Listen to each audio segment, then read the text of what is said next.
to kind of just have like a sigh of relief about. So let's quickly start with chapter 1. Let me just share my screen with you, and then we can start. Guys, if you have any questions, you're more than welcome to ask me in the break, just to try and minimize, you know, the amount of going back and forth and back and forth. More than welcome to ask me in the break, and I will answer any questions that you guys might have. Okay. So guys, in chapter 1, we looked at what business management is. We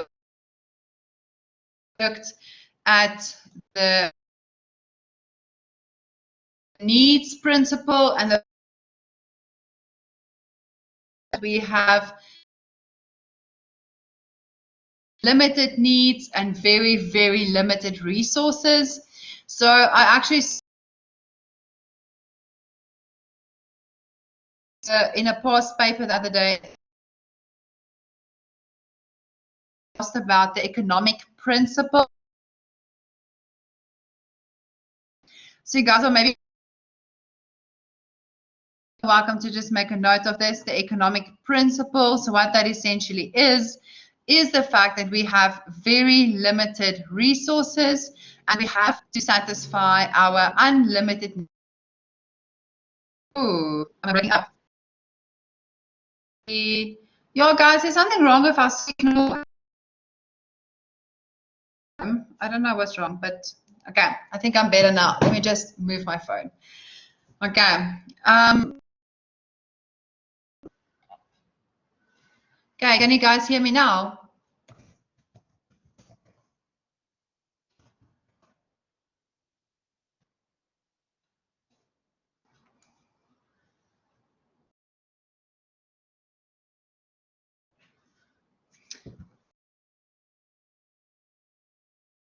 Is it better now? Okay.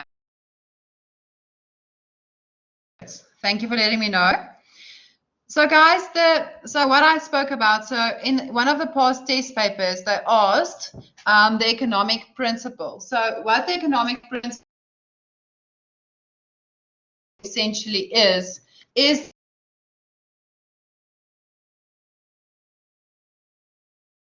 okay.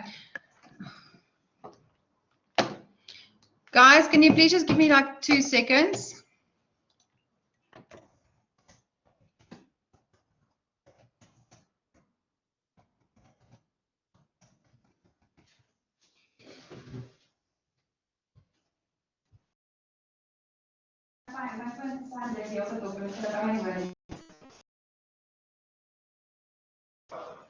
Okay, daughter. I'm going to hotspot wood. I'm getting you from me, Auntie.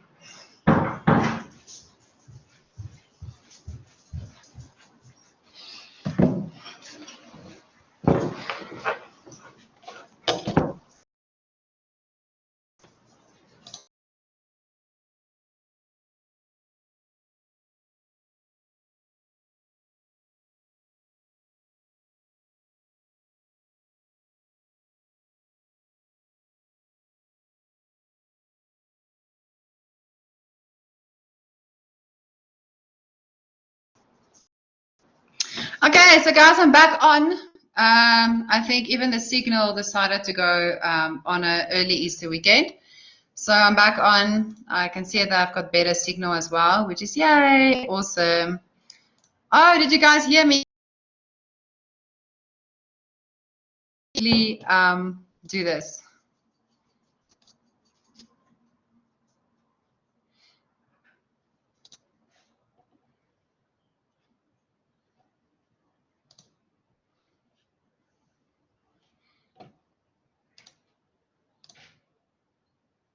Okay, so guys, let's continue.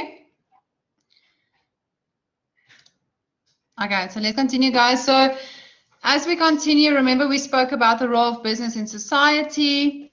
And then from there, we also looked at Maslow as well.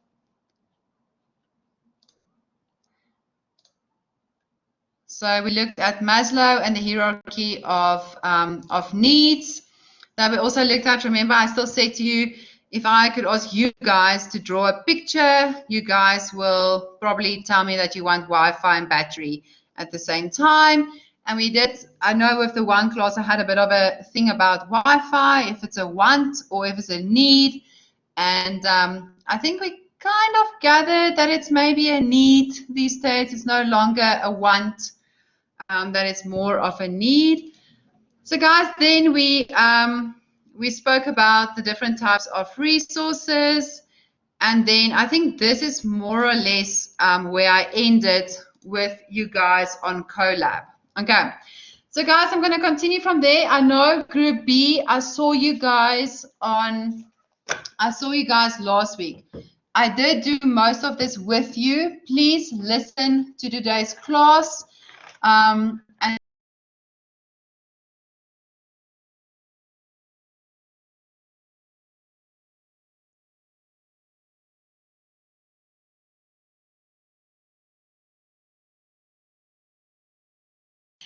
so guys, the cycle of need satisfaction. So like we've now said, is we have these very unlimited needs and we have very, very limited resources to actually satisfy those needs. And in the test, if you get something like the economic principle, this is what it is. It is the fact that we need to satisfy very unlimited needs with very, very limited resources. Okay, so guys, the one thing that obviously we'll never ever get away from is with privatization and nationalization. So what a lot of companies are saying is that some companies can only live up to their full potential if they are privatized. Okay, so if you take Eskom, for instance, so what I was saying here is that currently Eskom is owned by the government, and if we were to privatize Eskom, they might be able to live up to their full potential. The problem with this, guys, is we actually checked the other day, the last time that Eskom was profitable was in 2001. And then the last time they actually broke even was in 2005. So that is the last time that they were actually profitable. A company that has not been profitable for the past 11 years will not have survived anymore. Imagine if we didn't have an Eskom. Where would the majority of us still get our electricity from? Okay, so what I'm trying to explain to you is it's all fair and well to say, let's privatize this, let's privatize that. But the amount of money that goes into just trying to keep our lights on is a lot of money. And no company is able to survive if they are not making a profit. Okay. So guys, then we are going to look at the cycle of need satisfaction. So this is figure 1.5 in your textbook.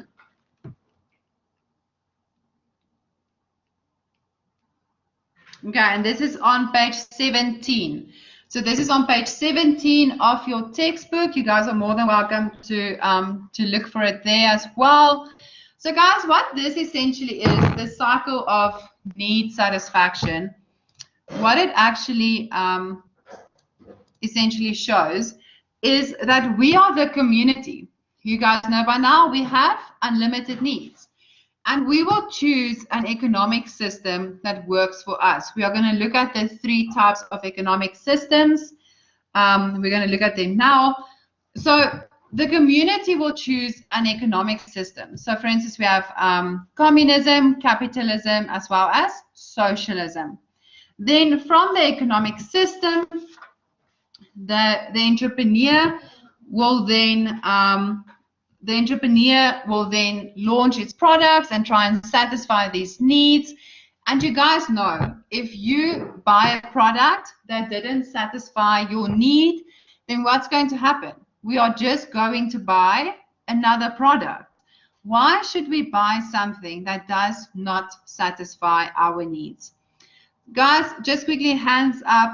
Who of you guys like going to KFC and then only getting 4 pieces of chicken where you were supposed to get 6 pieces, or maybe getting a feather inside of your KFC, or like the other day we went to Chicken Licken, we bought those sliders. Every single slider looked different. They're not supposed to look different. All of them are supposed to be the same. So who of you guys like that? Anyone? Anyone? Hands up. Anyone that likes, you know, not paying for, or paying and then you just receive low value products?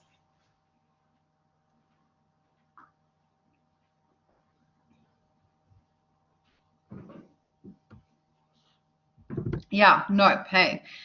And will you guys go back? Will you guys go back there? If you bought something that you just, yeah, no, you guys won't.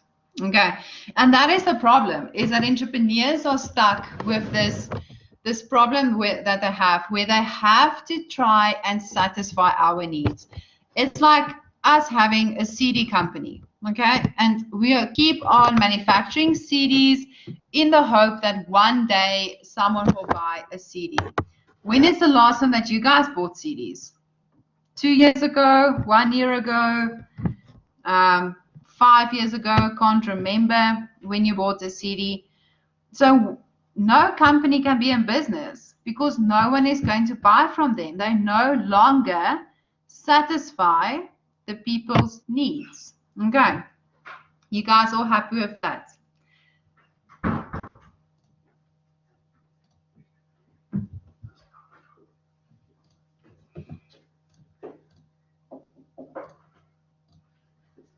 Okay, so guys, we are going to look at the different types of economic systems. If you guys have ever read Animal Farm, I don't know if any of you guys have read Animal Farm from George Orwell. It's a really, really nice book to read, guys. You would have read it in school. I know we did it in school when I was still in school. But this is, so what, yeah, it's very political. Okay, so let me quickly explain to you guys just what Animal Farm is. It's written almost like a story for kids. So what happens is these pigs that stay on a farm, and then they get upset with the farm owner. The farm owner can sleep inside of his house. He can sleep on a bed, all of that. So, and then they chase the farm owner away. And then they make new rules. So they say that, you know, these are the rules that we are all going to live by. And eventually, the pigs that are now the rulers, they start staying in the farmhouse. They start wearing clothes. They start sleeping in the bed. They start walking on 2 legs. So then the other pigs get upset, they chase them away, they make new rules, and then the cycle essentially continues. Okay. So guys, the 3 systems we are going to look at is the free market economy, which is capitalism, guys. Please, please, please, please make a note. Capitalism can be 3 different, or it's called 3 different names. So you have capitalism, you have a free market system, and then you have a market economy. So in the test, if they talk about a market economy, then please know that they're talking about capitalism. Okay, if they're talking about a market economy, that is capitalism. So guys, then a command economy. So command economy is communism, essentially. So make a note there. Command economy is communism. And then last one is socialism that we also have. So the first one we're going to look at is capitalism.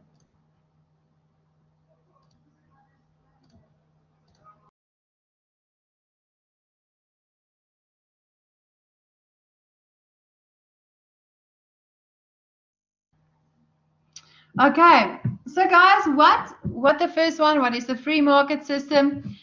This is where the entrepreneurs have free range in terms of what to produce, how to produce, and for who to produce it.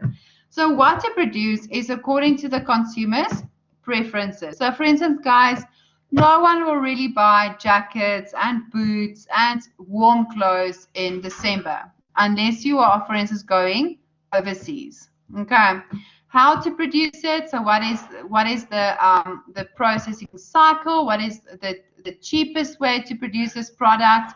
And then the last one is the purchasing power. So this refers to, like I've just explained to you guys, for instance, is if the product does not satisfy your need, you are not going to buy that product again, and you will rather buy a similar product that will hopefully satisfy your need a bit better. Okay, so guys, in a market system, in capitalism, it is largely based on demand and supply. The private businesses can create the management environment. Managers are free to make decisions. Consumers have free choice on what products they can buy or not buy. If you guys, for instance, take in South Africa at the moment, I mean, you can choose what products you want to buy. You can choose if you want to go to Checkers. You can choose if you want to go to Woolworths or to Pick and Pay. So, you know, there's free choice. There is profit motive, and there is obviously competition as well. Once again, Woolworths, Pick and Pay, Checkers.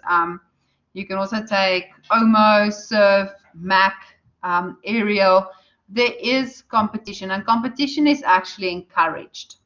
So the state does keep its interference to a minimum with capitalism.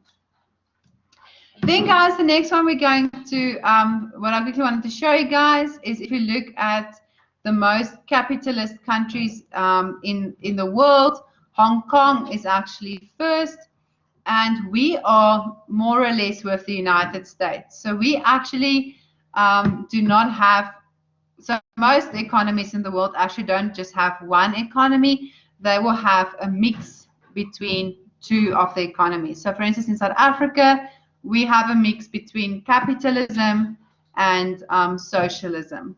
Okay, so guys, the next one we are going to look at is communism.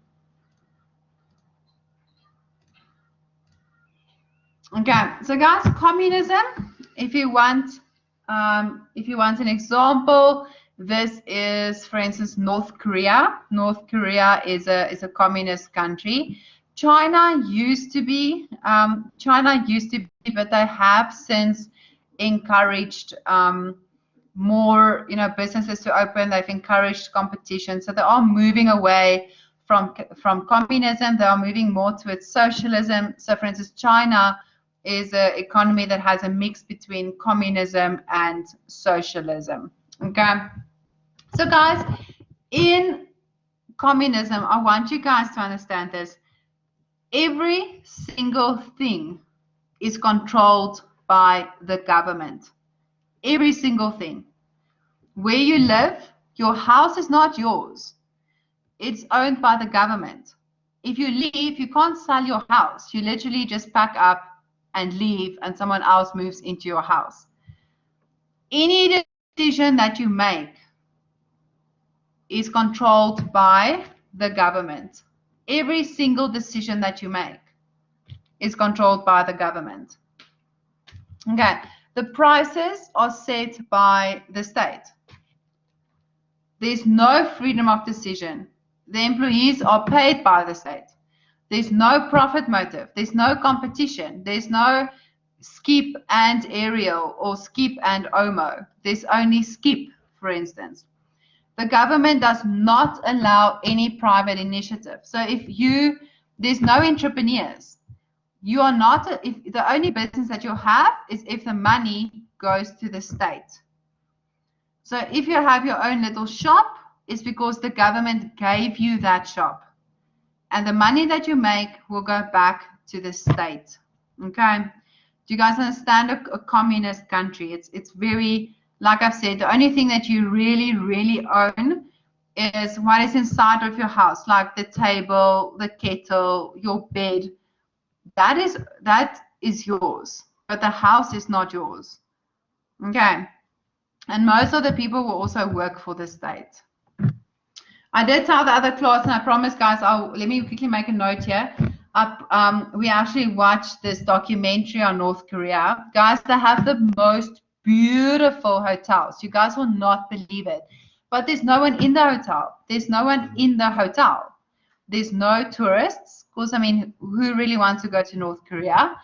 And every time you appear on camera, there is someone from the military or from the police, if I can say like that, that will, that will stand next to you to make sure or to listen to what you're saying. So Shantae, yeah, how do they determine?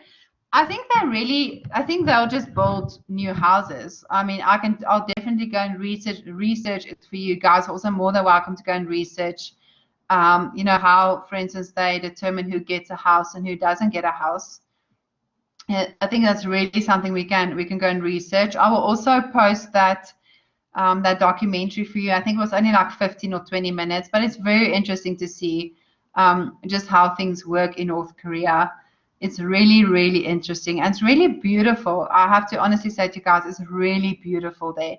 Okay, so guys, the next one we're going to look at is socialism. So socialism is essentially a mix between capitalism as well as communism. So guys, I don't want you to really see it as a mix, rather see it as it has characteristics of both communism as well as capitalism. Do they have any privacy rights, Mongezi? Actually, let me make a note. So let's look at privacy rights. I want to say no. I know you guys are studying LLB. I want to say I don't think so. I don't think you do. Okay. Don't they control how many kids each couple has? They actually did that in China, where you were only allowed to have one child per couple. But I think the reason why they did it there was that they were trying to control the amount of people because there were just so many people.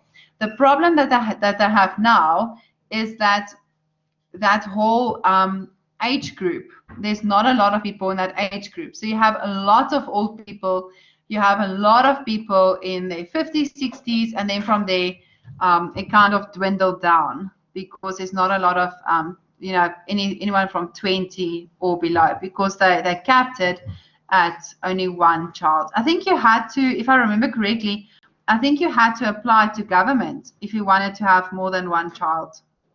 There was something like that. So I'm going to look at privacy rights, and then we can also look at houses. Maybe I can get something for you guys in the break, just some fun facts that you guys can share over your dinner during Easter weekend. Okay.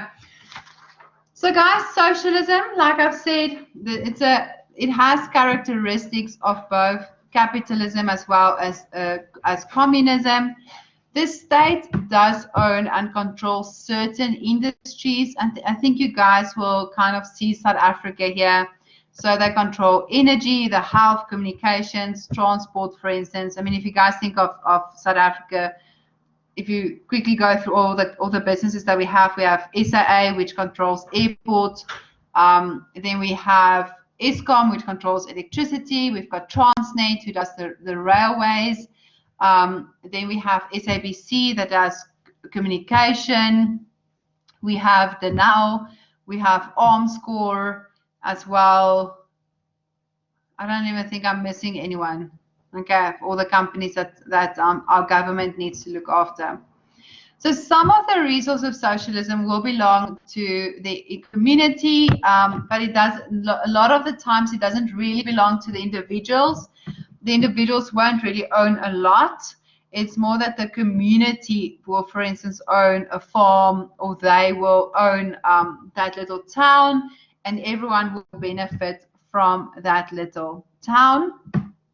The state does limit competition and entrepreneurship. So there is still that limit, like for instance in communism, where there's very little competition and entrepreneurship, but like I said, it has the characteristic of capitalism, where it does have some form of competition and entrepreneurship. but it will, for instance, have certain regulations that before you can start a business, you need to adhere to A, B, C, and D. And it might just be a lot stricter than with, for instance, like capitalism, where you know, the state doesn't really control any form of competition. Okay, guys, please let me know, are you happy with these 3 types of economic systems? Guys, this is such a nice question that they can ask you in the test or in the exam. They can really ask you guys, explain command system, explain a free market system, and explain socialism, for instance, as well. Okay, so guys, if everyone's happy, then I'm going to continue. I just quickly want to show you guys, I do have some extra info for you guys on capitalism and socialism. If you're still struggling with the concept, then you guys are more than welcome to read through it. And guys, then on page 25, it also gives some of the characteristics, and then it also, like in table format, it divides it into market, socialism, and then the command economy. Okay, so you're more than welcome to go and look on page 25, and it also gives you a nice overview of exactly what the communism, socialism, and capitalism entails. Okay, so guys, if everyone is happy, then I'm going to continue. Let me quickly show you guys. So I have this one for you as well, just a difference between capitalism and socialism. And this is a table that I refer to. So this is on page 25. It really breaks down exactly market economy, socialism, and then as well as a command economy. Okay, so guys, then mixed economies. So mixed economies, this is, like I said, this is where South Africa is. We are actually a mixed economy. We have traits of capitalism and socialism. China was a very communist country, but like I said, they now do employ some private initiative. So I will say that they are a mix between communism and socialism, because they are introducing socialism and competition into the country. Okay, so guys, remember that you can almost put this on a scale. If you have to put us on a scale between capitalism and socialism, I really do believe that South Africa is lying more towards capitalism, but you guys will always see that you know, there's always some political party that, you know, will say, no, we are becoming a communist country, and they are scared that we are going to start leaning more towards, you know, socialism and eventually communism, instead of going towards capitalism. And that is why our president is so going on about entrepreneurship. He really wants us to start creating companies, because entrepreneurship creates jobs. Okay, and that is obviously a capitalist viewpoint that he has. Okay, so guys, just some more information on mixed economies that you guys are welcome to go through, and then the 2 different perspectives. So guys, I'm really going to go over the 2 different perspectives. You guys can actually just read through this. So the conservative perspective says that the role of government is that they can't solve that. Sorry, the role of government is that they need to solve social and economic problems. Okay, so what they say there, their role is very limited, and they really look at, can government solve the social and economic problem? The liberal view is the other way around. So liberal says, you know what? We know that the government has its certain shortcomings, but let the government work together with businesses so that they can together solve the social and any social and economic problems that we have. Okay. So the liberal view says, that the government is really trying their best and that they can work with businesses to solve this problem.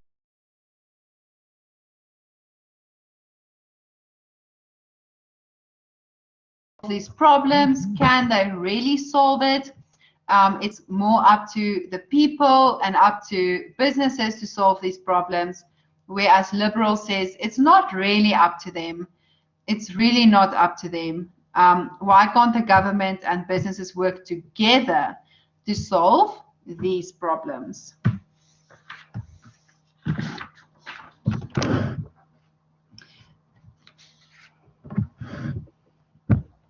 And guys, in some cases, as we know by now, state intervention is necessary in a lot of industries. I mean, if you guys look at South Africa, the government owns Sunroll. Ooh, Sunroll, I forgot.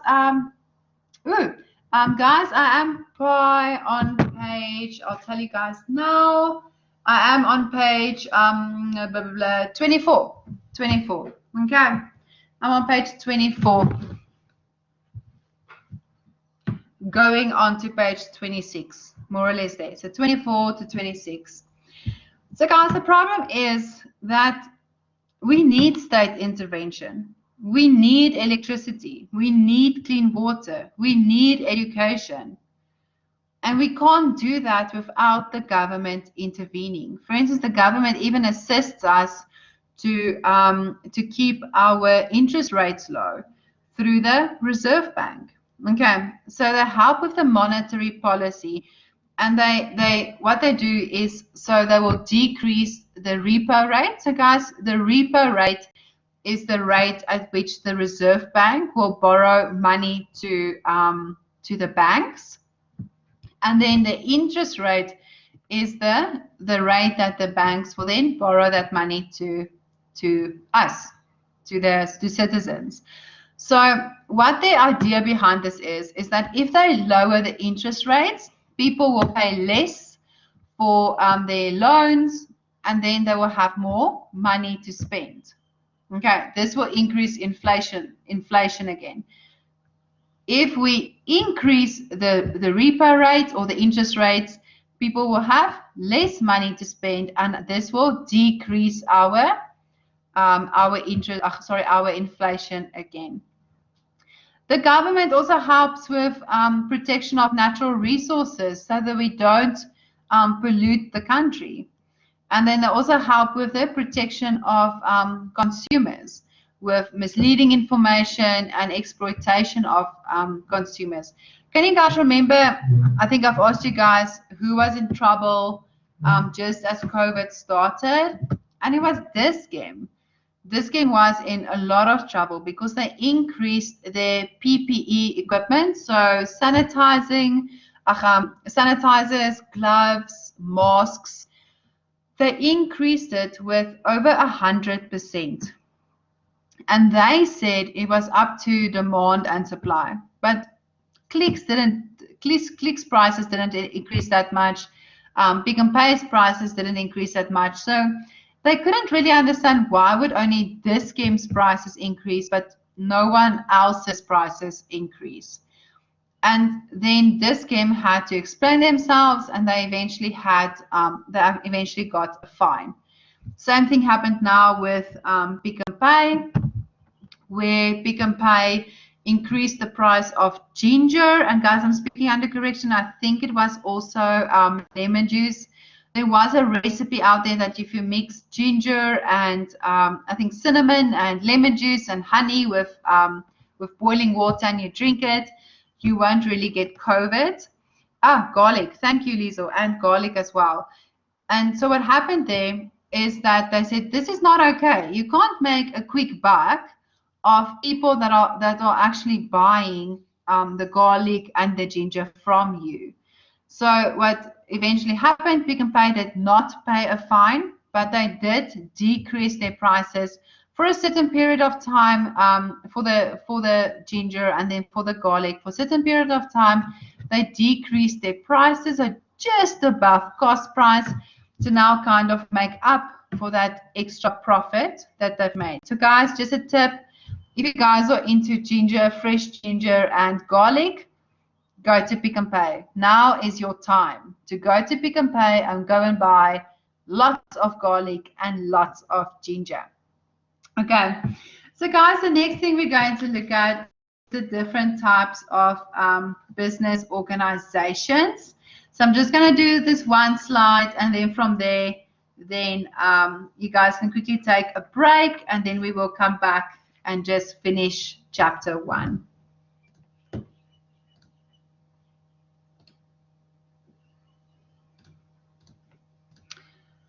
Okay, so guys, different types of organizations. We have 3 different types of organizations, and you guys will learn more about this in chapter 3. We are going to look at this in chapter 3 again. So if I ask you guys, remember we did this in chapter 1. You guys, please don't look at me like, what? Like what? Chapter what?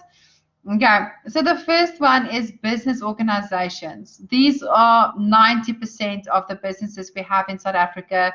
So if you think of Pick n Pay or Krispy Kreme, so they satisfy our needs in order to make a profit to survive.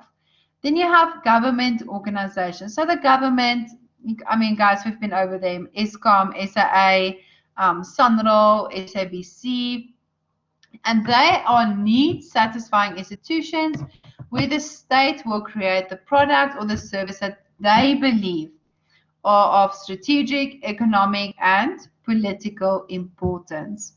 Then the last one is non-profit seeking organizations. So guys, non-profit, I want you guys to listen to what I'm saying.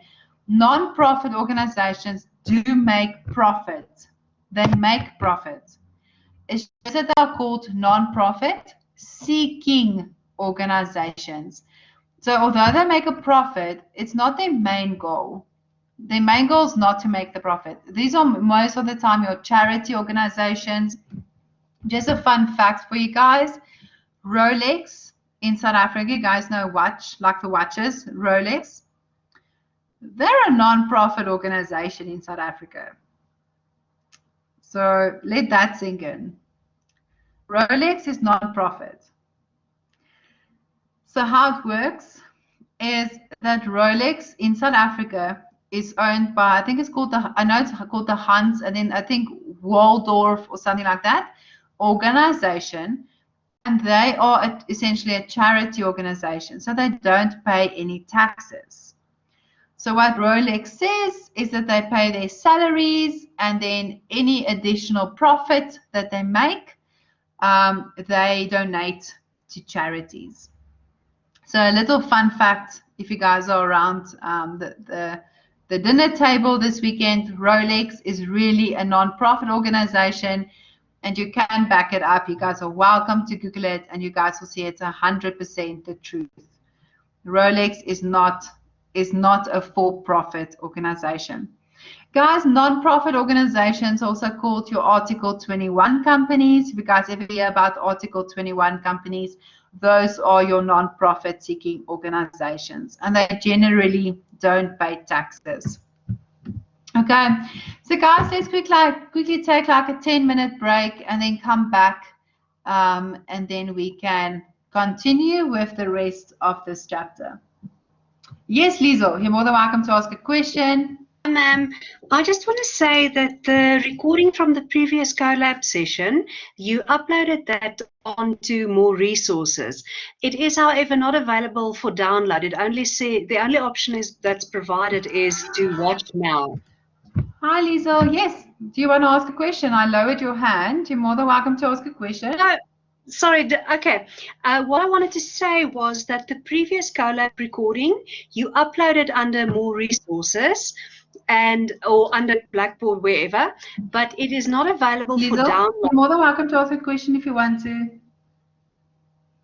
Can you hear me, ma'am?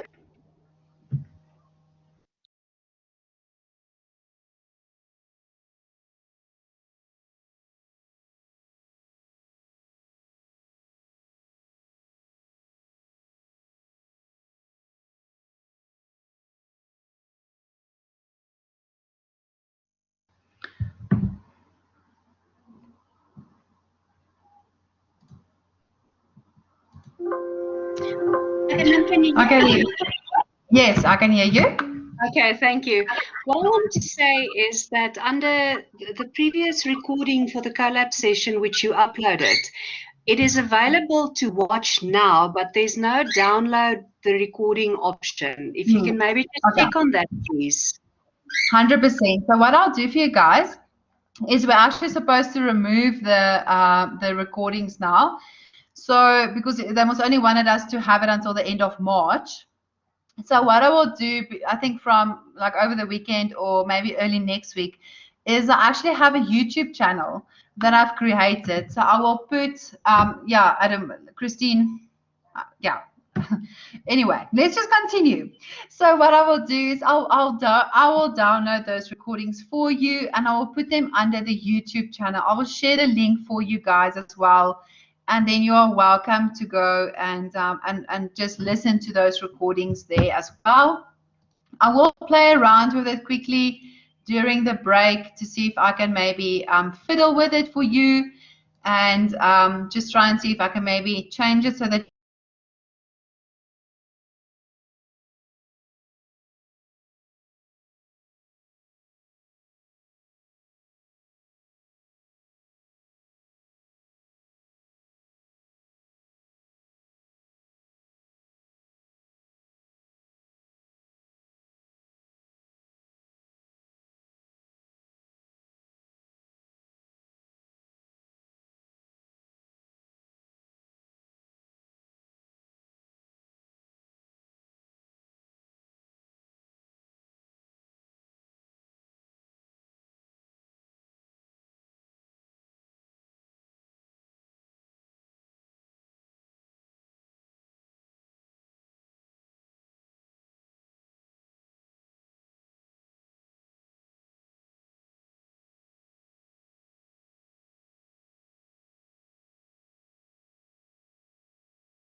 asseblief. Okay.